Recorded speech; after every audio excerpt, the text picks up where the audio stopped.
에레미야 35장 말씀 가지고 거룩하게 살기를 결단한 레갑 자손이라는 제목으로 같이 말씀을 나누기를 원합니다.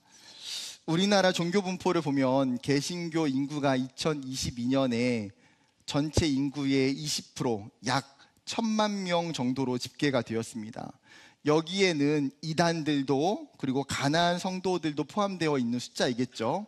그들을 빼더라도 기독교 인구는 600에서 700만 명 정도가 된다고 볼 수 있습니다. 여러분, 이렇게 많은 기독교인이 있음에도 불구하고 세상 속에서 교회가 질타를 받고 외면을 받는 이유가 무엇일까요? 정작 교회를 다니는 사람들은 많지만 믿음을 가지고 신실하게 살아가는 성도들의 숫자가 적기 때문입니다.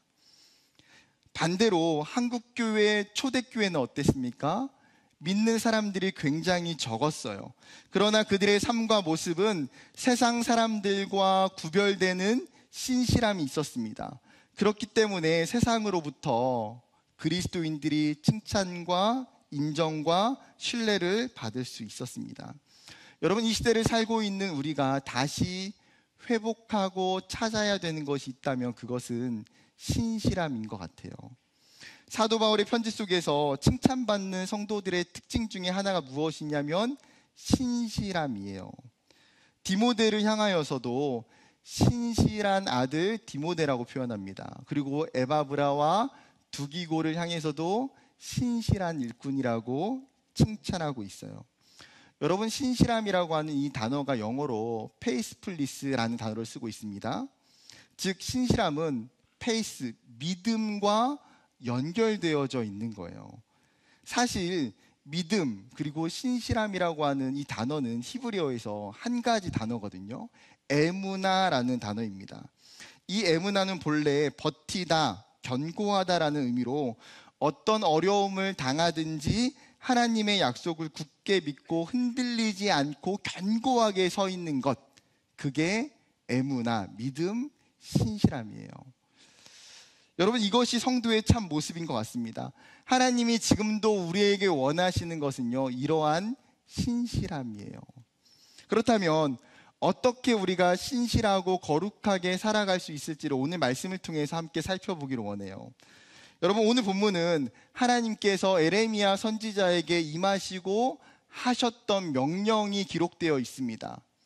그 말씀의 때가 언제입니까? 남유다의 여호야김 때에 있었던 사건이에요. 여호야김 왕은 남유다의 18대 왕으로 BC 609년부터 BC 598년까지 통치했습니다. 남유다가 바벨론에 언제 멸망합니까? BC 586년에 멸망하는 것을 감안하면 지금 이 여호야김 때는 남유다가 멸망하고 있는 마지막 시기임을 짐작해 볼 수 있어요. 이때에 하나님이 예레미야에게 무엇을 명령합니까? 2절 말씀 같이 읽어볼까요? 너는 레갑 사람들의 집에 가서 그들에게 말하고 그들을 여호와의 집 한 방으로 데려다가 포도주를 마시게 하라 하시니라. 예레미야에게 주어진 명령은 아주 쉽고 간단했습니다. 레갑 사람들을 데려다가 그들에게 포도주를 주어서 마시게 하라는 거예요. 예레미야는 지금 하나님이 왜 자신에게 이러한 명령을 내리고 있는지에 대해서 영문을 알 수 없어요. 포도주는 여러분, 이 당시에 고대 이스라엘 사회에서 일상적인 음료에 해당했습니다. 성경에도 보면 잔치에 빠지지 않고 중요하게 필요한 음식 중에 하나가 포도주였어요. 그렇다 보니까 지금 에레미야는 잔치에 포도주를 대접하는 것처럼 이 레갑 자손들에게 하나님께서 무엇인가 칭찬하고 그들의 공로를 치하하는 것으로 짐작했을 거예요. 에레미야 입장에서는 어렵지 않은 명령이니까 즉각 실행합니다. 3절과 4절에 보게 되면 레갑 자손들을 여호와의 집, 즉 성전이에요. 구체적으로는 성전 안에 있는 하나님의 신실한 사람 하나님의 아들들의 방, 쉽게 말하면 제사장들의 방에 이들을 초대했고 그곳에는 포도주가 담겨져 있는 사발과 잔들이 준비되어 있었습니다. 그리고 에레미야는 이것을 레갑 자손들에게 건네주면서 먹으라고 요청하고 있어요. 그런데 에레미야에게 예기치 못하게 레갑 자손들이 반응하고 있는 걸 보게 돼요. 우리는 포도주를 먹을 수 없다고 거절하고 거부하고 있습니다. 여러분, 그 이유가 무엇일까요? 6절, 그들이 이르되 우리는 포도주를 마시지 아니하겠노라. 레갑의 아들 우리 선조 요나답이 우리에게 명령하여 이르기를 너희와 너희 자손은 영원히 포도주를 마시지 말며. 이들이 지금 포도주를 거부하는 이유는 레갑의 아들이자 요나답이라고 하는 자신들의 조상이 지금 후손들에게 영원히 포도주를 금지하도록 명령했고 그 전통을 만들었다는 거예요. 그리고 우리는 이 명령과 전통을 지금까지 지키고 있다는 거죠. 그렇다면 더 궁금해집니다. 요나답이 지금 왜 이런 전통을 후손들에게 명령했던 걸까요? 이 실마리를 풀 수 있는 단서가 열왕기하 10장에 기록되어 있는데 15절과 16절만 보면요, 예후가 거기에서 떠나가다가 자기를 맞이하러 오는 레갑의 아들 여호나답을 만난지라 그의 안부를 묻고 그에게 이르되 내 마음이 내 마음을 향하여 진실함과 같이 내 마음도 진실하냐 하니 여호나답이 대답하되 그러하니이다. 이르되 그러면 나와 손을 잡자. 손을 잡으니 예후가 끌어 병거에 올리며 이르되 나와 함께 가서 여호와를 위한 나의 열심을 보라 하고 이에 자기 병거에 태우고.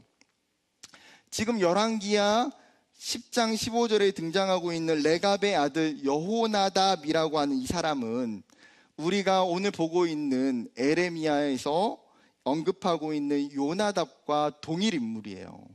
이름을 길게 부르는 경우와 짧게 부르는 경우의 차이입니다. 왜냐하면 이 두 개의 이름의 뜻이 여호와께서 아낌없이 주셨다라고 똑같기 때문이에요.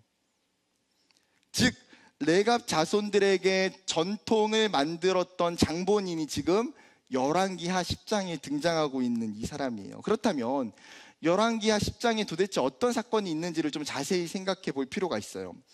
이 본문 10장에 등장하는 굉장히 중요한 인물이 누구냐면 예후라고 하는 사람입니다. 이 사람은 북이스라엘의 지금 군 사령관이에요. 그리고 이 당시의 왕은 아합의 아들이었던 요람이 통치하고 있던 시기입니다.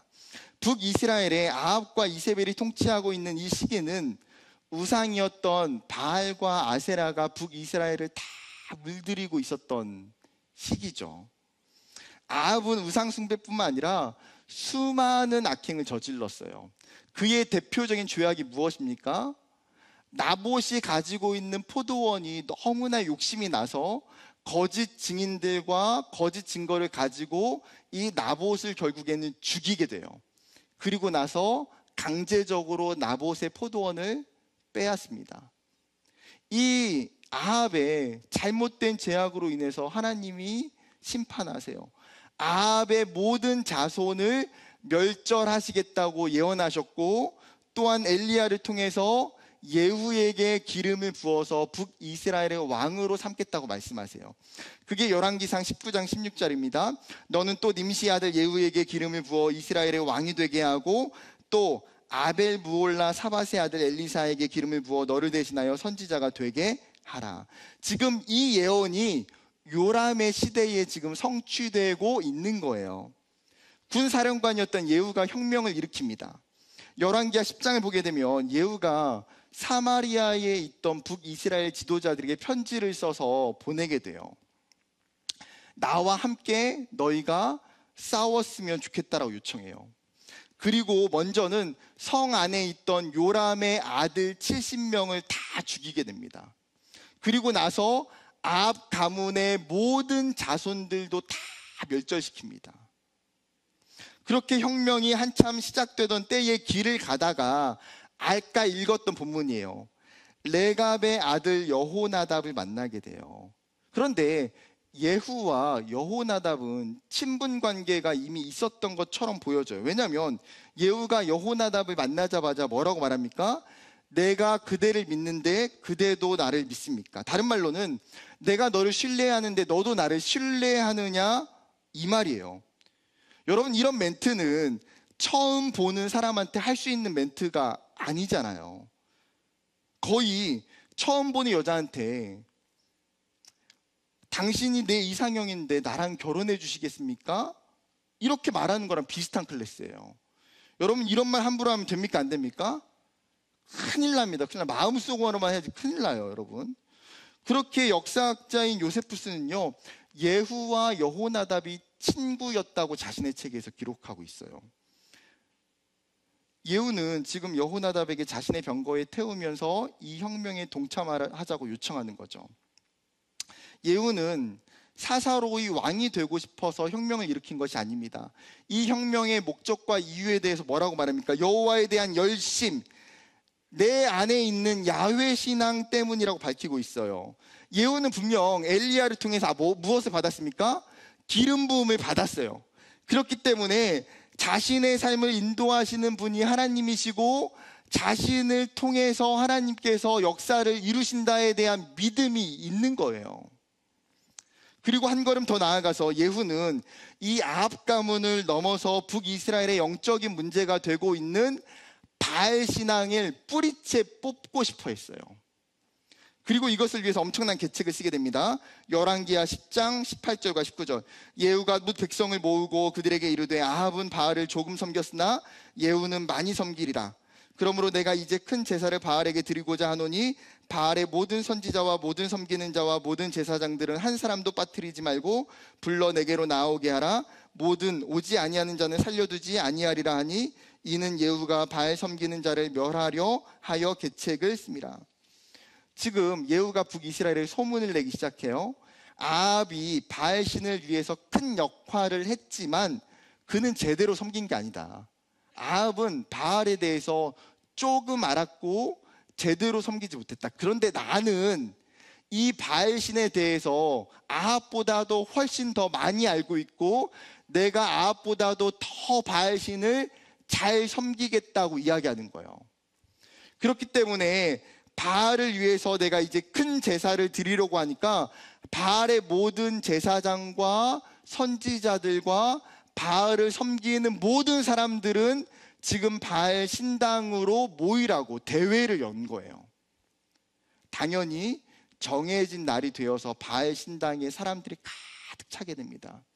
그리고 제사를 드릴 때에 예후가 군사 80명을 준비해서 그곳에서 바알의 제사를 드리는 모든 바알 신앙의 숭배자들을 다 죽여요.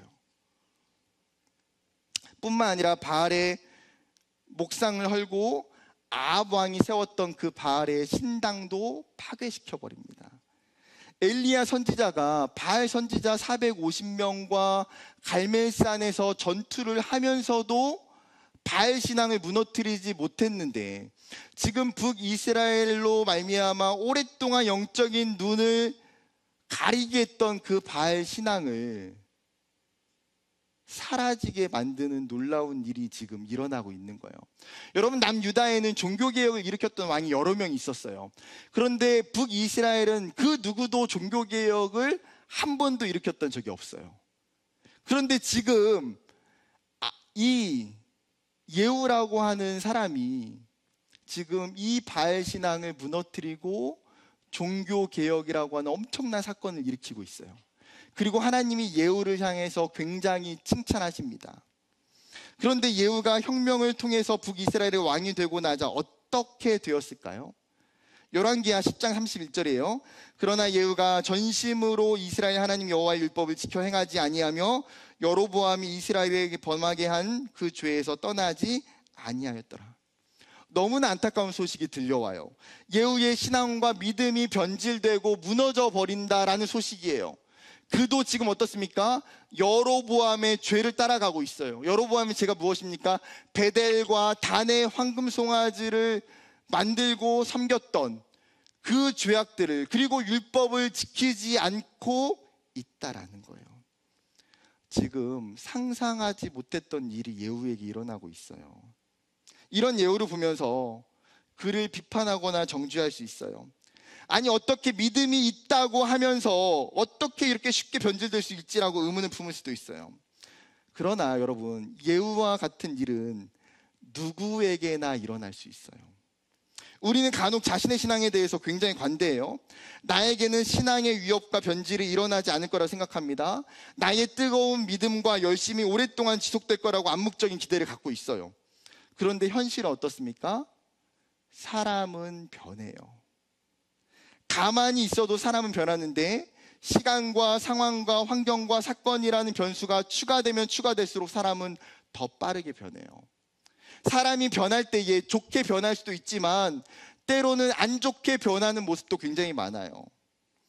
신앙에 대한 순수하고 정직했던 사람이 그 순수함을 잃어버리고 거짓을 따라가는 것을 보기도 하고요. 신앙에 대한 열심과 특심이 있었던 사람이 굉장히 냉소적이고 적대적인 모습을 보이기도 해요. 어렸을 때 함께 성경학교에서 수련회에서 은혜를 받았던 친구들, 때로는 고등부에서 청년부에서 임원으로 섬기면서 공동체를 열심히 섬겼던 신앙의 동역자들이 지금 이 예배의 이 자리에, 은혜의 자리에, 하나님께 나아가는 자리에 없는 그 상황들을 마주하면서 우리는 이러한 신앙의 변질이 사실 머나먼 이야기가 아니라 나와 내 주변의 이야기라는 것을 다 느끼며 살아가요. 우리의 고민은 이렇게 쉽게 변질될 수 있는 신앙과 삶을 어떻게 지켜야 하냐는 거죠. 야훼 신앙에 대한 그 열심과 특심이었던 예후 왕이 영적으로 무너지고 변질되는 것을 가장 가까이에서 지근거리에서 바라봤던 사람이 누굽니까? 여호나답이에요. 여러분, 여호나답의 마음이 어땠을까요? 야훼 신앙을 위해서 함께 혁명을 일으켰고 시간이 채 얼마 지나지 않아 지금 북이스라엘의 영적인 상태가 다시 도루묵이 돼버렸어요. 예후를 바라보는 여호나답의 마음속에는 크게 두 가지의 마음이 공존하게 돼요. 위기감과 회의감. 내가 누구보다 믿었고 함께했던 예후 왕이 이렇게 무너질 수 있을까 하는 충격에 깊은 회의감이 들어요. 신앙의 열정이 누구보다 많았던 예후를 보면서 그러면 나도 예후와 같이 될 수 있다는 크나큰 위기감도 느끼는 거예요. 너무나 다행인 것은 여호나답에게는 예후와 다른 신앙의 순수함과 신실함이 있었다는 거죠. 그렇게 예후를 반면교사 삼아서 지금 자신의 삶과 신앙의 노선을 정반대로 결정하게 됩니다. 그것이 무엇입니까? 포도주를 먹지 말자는 거예요. 여러분, 도대체 포도주가 무엇이길래 이런 결단을 하게 된 걸까요? 여러분, 포도주는 고대 근동의 이방 종교와 깊은 연관성을 가지고 있어요. 이방 종교에서 제사를 드릴 때에는 포도주를 바치고 그것을 마셨습니다. 그렇기에 포도주를 마시지 않겠다는 것은 지금 바알 신앙과 이방 종교를 철저하게 단절하기 위한 제사의 요소를 끊어내고자 하는 거예요. 또한 포도주는 육체적인 쾌락과 세상적인 즐거움을 상징하는 요소로 포도주를 끊겠다는 것은 세상의 쾌락과 즐거움을 쫓아 살지 않겠다는 결심이에요. 심지어 포도주만 아니라 그 뒤에 뭐도 이야기합니까? 7절에 보세요. 너희가 집도 짓지 말며 파종도 하지 말며 포도원을 소유하지도 말고 너희는 평생 동안 장막에 살아라. 그리하면 너희가 머물러 사는 땅에서 너희 생명이 길리라 하였으므로. 집과 농사와 포도원은 여러분 인간의 삶의 기본적 요소잖아요. 그리고 이러한 행동은 한 장소에서 정착하는 삶을 의미하는 거예요. 집을 짓고 농사를 짓고 거기서 포도원을 짓는 것, 정착 생활이에요. 여호나답은 지금 이런 정착 생활을 거부하고 오히려 뭐라고 말합니까? 내가 평생 장막에 거하며 유목민 생활을 하겠다는 거예요. 왜요? 이 바알이라고 하는 신은 비를 관장하는 신이고 풍요의 신이에요. 여러분, 출애굽한 이스라엘 백성들이 가나안 땅에 들어가 보니까 가나안 백성들이 섬기고 있는 이 바알 신앙이 매료적인 게 뭐예요? 농업과 소출과 풍요를 이 바알이 관장한다고 믿는 거예요. 여호나답은 농업과 풍요의 신이 되는 이 바알이라고 하는 우상에 빠지지 않기 위해서 지금 힘들고 불편한 유목 생활을 선택하는 거죠. 이러한 여호나답의 모습이 구약 성경에 보게 되면 나실인의 모습과 오버랩되어 보여요. 민수기 6장에 나실인 규정에 대해 나와요. 여러분 알고 있죠? 나실인에게 금지하는 세 가지 것이 있습니다. 무엇입니까? 포도주와 독주를 마시지 말 것, 머리카락을 자르지 말 것, 시체를 가까이 하지 말 것. 여러분, 왜 하나님께서 이 나실인 규정을 만드셨을까요? 특별히 자신을 서원해서 이 자신의 몸을 구별해서 하나님께 자신을 드리기를 헌신하는 사람들, 이스라엘의 다른 사람들과 달리 더 철저하게 자신을 분리하고 하나님이 기뻐하시는 거룩함과 경건함을 가지고 살고자 하는 거예요. 여러분, 지금 여호나답의 선택도 이런 나실인의 정신과 굉장히 유사한 거죠. 그렇다면 여러분, 여호나답이 물질과 권력이 없어서 세상으로부터 자신을 분리하고자 하는 겁니까? 상식적으로 생각해 보세요. 나라에서 반정을 일으키면 반정에 성공하고 난 이후에 이것을 주도한 사람들에게 논공 행상을 하게 돼요. 그리고 1등 공신들에게는 공신전과 노비를 상으로 하사받게 되고, 이들은 정치적으로, 행정적으로, 형사적으로 특혜가 주어져요. 예를 들어서 조선시대에 중종 반정의 1등 공신이었던 박원종의 경우는 우의정과 자의정까지 역임하고 수백 명의 노비와 기생을 받게 되고 이들을 수용할 대궐주택을 하사받았어요. 당연히 여러분, 예후가 왕이 된 이후에 1등 공신이라고 할 수 있는 여호나답은 어떻게 됐을까요? 어떤 모습으로든 분명하게 물질적이고 정치적인 보상과 혜택을 받았을 거예요. 여러분, 여호나답이 지금 가난해서 정치적인 힘이 없어서 세상의 아웃사이더였기 때문에 이런 결단을 하는 것이 아니라는 거예요. 여호나답은 세상의 가장 높은 위치에서 가장 많은 것을 누릴 수 있는 사람, 그런 그가 이 모든 것을 포기하고 내려놓는 선택을 하더라는 거죠. 그렇다면 여호나답이 왜 이렇게까지 하고 있는지를 간파하는 것이 중요해요. 여러분, 여호나답의 이 행동이 말해주는 것이 무엇입니까? 이방 종교에 빠지지 않고 세속주의적인 세상에 물들지 않겠다. 나는 여호와 신앙을 가지고 이 세상 가운데에 거룩하게 살기를 결단하겠다는 거예요. 바로 이것이 우리가 배워야 할 것입니다. 첫 번째는 이거예요. 세상과 거리감을 두라는 거죠. 세상과 거리감을 두라. 여러분, 세상 속에서 세상과 똑같은 가치관과 모습을 가지고 살면서 신앙의 거룩함을 지키고 살 수는 없어요. 고사성어 중에서 근주자적, 근묵자흑이란 말이 있어요. 붉은색을 가까이 하는 사람은 붉게 물들고 먹을 가까이 하는 사람은 검게 물든다. 맞습니다. 여러분, 사람이 착한 사람과 사귀면 어떻게 돼요? 착해져요. 사람이 악한 사람과 함께 사귀고 같이 하면 나도 모르게 그 사람의 악함이 내 모습상에 나타나게 돼요. 당연히 그렇기 때문에 세상 속에서 세상을 사랑하고 세상을 가까이 하게 되면 세상을 닮아갈 수밖에 없고 세상을 따를 수밖에 없어요. 그렇게 세상으로부터 거룩함을 지키고 신앙을 지킨다는 것은 세상을 따라가지 않고 거리감을 유지하는 거예요. 이러한 거리감은 때로는 세상이 주는 편리함과 풍요로움을 내려놓는 것이고 어느 정도의 불편함과 어려움을 감수하는 일이에요. 여호나답이 세상이 주는 풍요로움을 누리며 살아가는 삶이 여호와께 순종하는 삶과 양립할 수 없음을 깨닫게 됐어요. 왜요? 바알을 섬겼던 북이스라엘의 모습을 통해 보니까, 그리고 바알을 무너뜨리고 종교개혁을 이루었던 예후의 삶을 보니까 깨닫게 된 경험적 진리예요. 만약에 이 둘 중에 하나를 선택해야 한다면 여호나답은 세상이 주는 풍요와 세상이 주는 즐거움과 윤택함을 끊어버리는 게 많다고 여긴 것이죠. 여러분, 이러한 신앙의 태도가 사도 바울이 고린도후서 6장 14절에 이렇게 선포합니다. 너희는 믿지 않는 자와 멍에를 함께 매지 말라. 의와 불법이 어찌 함께하며 빛과 어둠이 어찌 사귀며.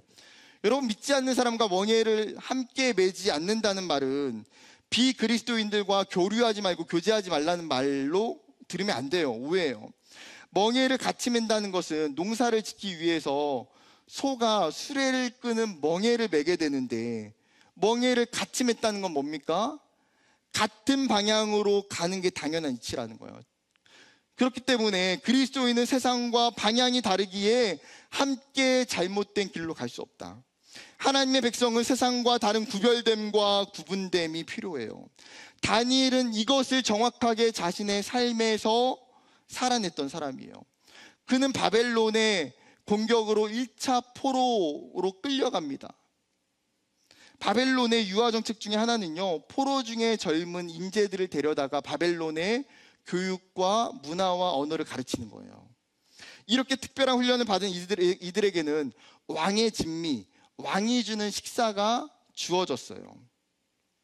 모든 사람이 왕이 주는 그 식사, 맛있는 식사를 받게 될 때에 다니엘과 세 친구는 뜻을 정하여 그것을 거절하고 거부합니다. 이것이 신앙의 문제가 될 수 있기 때문에 환관장에게 오히려 나는 풀과 채소만 먹게 해달라고 요청해요. 그리고 결과는 어떻게 됩니까? 하나님께서 그들의 믿음과 결단을 보시고 이들을 축복하시고 다니엘을 바벨론의 총리로 사용하세요. 사랑하는 청년 여러분, 우리의 신앙도 여호나답과 같은 믿음의 태도를 갖게 되길 소망합니다. 세상의 유혹과 쾌락이 될 만한 것으로부터 나를 지켜내는 신앙, 세상과의 영적 거리를 두고 구별되어 살아가는 신앙. 그럴 때에 비록 세상과 거리가 멀어질 수는 있지만 내가 하나님과는 더 거리가 가까워질 수 있음을 기억하는 여러분 되기를 소망합니다. 다시 본문으로 돌아와서 우리가 배워야 되는 두 번째는 레갑 자손들의 모습 속에 있어요. 두 번째는 이거예요. 나에게 주어진 신앙적 명령에 순종하라는 거예요. 나에게 주어진 신앙적 명령에 순종하라. 여호나답이 지금 자신만 결단할 뿐만 아니라 어떻게 했어요? 자손들도 이 명령을 지키라고 이야기했어요.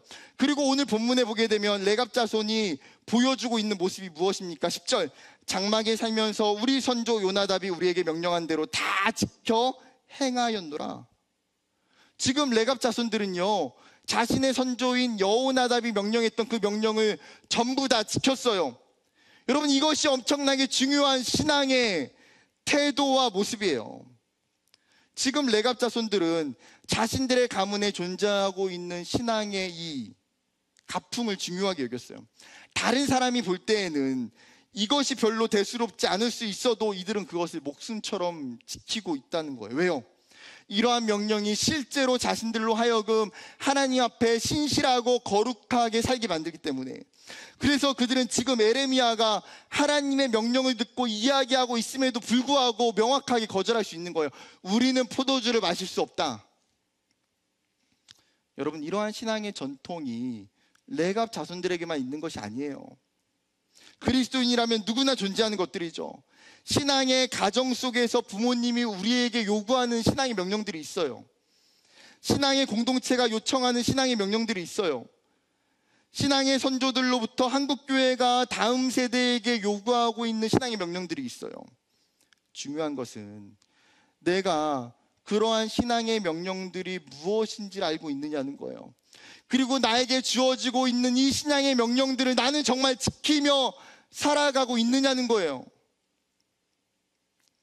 여러분, 이 명령은 어떠한 개인이나 가정이나 공동체가 주는 명령이 아니에요. 결국은 이 명령은 하나님의 명령이에요. 하나님이 나를 향해서 하고 계시는 명령. 우리의 모습을 그런데 돌이켜보면 분명히 이러한 신앙적 명령이 개인에게 다 있음에도 불구하고 우리는 귀담아 듣지 않아요. 순종하지 않아요. 부모님들이 걸어갔던 신앙의 길을 따르지 않아요. 부모님들이 신앙적으로 요구해도 그것이 나에게 속박이고 구시대적인 신앙과 사고라고 치부해요. 또한 우리 공동체가 이야기하고 있는 신앙의 선배들이 걸었던 길을 따라가지 않아요. 그렇기 때문에 마치 사사기의 시대처럼 내 소견에 옳은 대로 이 시대의 가치가 이야기하는 대로 그냥 쉽게 살고자 해요. 사랑하는 청년 여러분, 우리도 다 마찬가지예요. 이 시대를 정말 믿음으로 신앙으로 살기 위해 우리에게 필요한 것이 있다면 나에게 신앙의 기준과 명령이 있느냐는 거예요. 여러분, 사람마다 신앙의 편차가 다 있을 수 있죠. 신앙이 오래된 사람과 이제 시작하는 사람의 신앙의 명령은 다를 수 있어요. 때로는 가정의 문화와 신앙에 따라서 공동체의 스피릿과 목적에 따라서 차이가 있을 수 있어요. 어떤 누군가의 기준과 행동이 결코 정답이 될 수 없고 나의 규칙과 나의 명령을 다른 이에게 함부로 요구할 수도 없어요. 그러나 중요한 것이 무엇입니까? 내가 생각할 때에 나의 삶에, 나의 가정에, 나의 신앙의 공동체 안에 요구되어지고 있는 그 신앙의 전통과 명령을 나는 정말 기억하고 있는가? 나는 지금 내 삶에서 이것들을 지키며 살아가고 있는가 하느냐는 거예요. 여러분 어떻습니까? 하나님이 오늘 에레미야에게 왜 콕 집어서 레갑 자손을 부른지 아세요? 여러분, 레갑 자손은 지금 남유다 사람이 아니에요. 북이스라엘 사람이죠. 남유다에 비해서 신앙이 사라져버리고 얕은 북이스라엘 사람 출신의 족속이에요. 그런데 이들이 정말 대단한 게 무엇일까요? 지금 이 까마득한 여호나답이라고 하는 이 선조가 했던 명령을 지금 무려 250년째 지키고 있는 거예요. 이게 10년 전 명령 아니에요. 할아버지 때 명령이 아니에요. 여러분, 250년이라는 것은 8세대, 10세대가 지나갈 정도의 시간이에요. 그럼에도 불구하고 그들은 순종함으로 그들의 신실함이 변함이 없다는 거예요. 이게 하나님이 지금 특별하게 레갑 자손을 콕 집어서 저와 여러분에게 보여주시고 있는 이유예요. 무려 250년. 사랑하는 여러분, 우리에게도 이러한 순종과 신실함이 있길 소망해요. 부모님의 신앙의 모습을 공동체가 가지고 있는 스피릿과 신앙의 전통이 너무 답답한 일로, 무관한 일로 여기지 마세요. 나에게 주어진 가정과 공동체와 이 신앙의 명령을 지키는 일을 소중히 여기길 원해요. 그럴 때 어떻게 됩니까? 하나님이 축복하세요. 성경은 이 땅에서 거룩하게 살기를 원했던 레갑 자손에게 이렇게 말씀하세요. 35장 18절과 19절. 에레미야가 레갑 사람의 가문에게 이르되 만군의 여호와의 이스라엘 하나님께서 이와 같이 말씀하시기를 너희가 너희 손자 요나답의 명령을 순종하여 그의 모든 규율을 지키며 그가 너희에게 명령한 것을 행하였도다. 그러므로 만군의 여호와 이스라엘의 하나님께서 이와 같이 말씀하시니라. 레갑의 아들 요나답에게 내 앞에 설 사람이 영원히 끊어지지 아니하리라 하시니라. 아멘. 뭐라고요? 내 앞에서 설 사람이 영원히 끊어지지 아니하리라. 여러분, 이들은 제사장 집안도 아니에요. 레위인도 아니에요. 남유다 사람도 아니에요. 그런데 이들에게 여호와를 섬기는 특별한 사명과 역할을 주신다는 거예요. 그것이 무엇인지 궁극적으로 알 수 없지만 그것을 통해서 이 레갑 자손들은 계속해서 영원히 하나님 앞에 서게 돼요. 하나님 관계가 끊이지 않는 축복을 주신다는 거예요. 이들은 누구보다도 하나님이 존귀하게 여기는 자들이 돼요. 여러분, 세상의 성공과 명예를 얻는 것보다, 세상의 물질과 풍요를 얻는 것보다 레갑 자손들이 받은 이 축복이 훨씬 더 큰 줄 믿습니다. 이 영적인 축복, 하나님의 축복이 가장 귀한 것이고 하나님은 동일하게 저와 여러분에게도 이러한 축복을 받고 누리기를 원하세요. 여러분, 그럼 결단하셔야 돼요. 우리의 삶에 여호나답과 레갑 자손처럼 내가 정말 하나님 앞에서 이 세상 속에서 신실하게 살기를, 거룩하게 살기를, 그렇기 위해서 내가 하나님이 나에게 말씀하시고 있는 가정과 신앙의 공동체의 이 명령들 앞에 나는 순종하고 순복하며 살기를 결단하는 저와 여러분 되기를 주님의 이름으로 간절히 축복합니다.